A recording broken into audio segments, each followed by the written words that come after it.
আচ্ছা, ধরো কোনো এক গভীর রাতে তোমার সাথে কথা বলতে খুব ইচ্ছা করতেছিল, তোমারে মেসেজ দিলাম, মেসেজটা সিনও করনি, তোমারে দেখতে খুব ইচ্ছা করতেছিল, তাই কল দিলাম, কলটাও রিসিভ করতে পারোনি।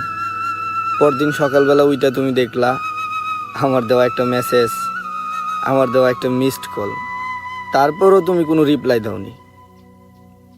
তারপর ফেসবুকে ঢুকলা, ফেসবুকে ঢুইকা স্ক্রল করতে করতে করতে করতে হঠাৎ আমার বন্ধুর দেওয়া কোনো একটা পোস্ট তোমার সামনে আসলো, আর সেইখানে আমার একটা ছবি দেওয়া, আর সুন্দর করে ক্যাপশনে লেখা, আমাদের ছেড়ে এভাবে চলে যাবি বন্ধু কোনোদিন ভাবতে পারিনি। ভালো থাকিস বন্ধু, দোয়া করি আল্লাহ যেন তোরে জান্নাতবাসী করে। আর তখনই তুমি আমার সেই বন্ধুর কাছে কল দিলা, কল দিয়ে আমার ব্যাপারে জিজ্ঞেস করলা, সে তোমার উত্তর দিল।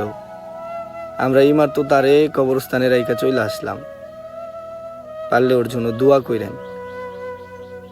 তারপর তোমার এই অনুভূতিটা কেমন হইব আমার না খুব জানতে ইচ্ছা করে, একটু বলবা?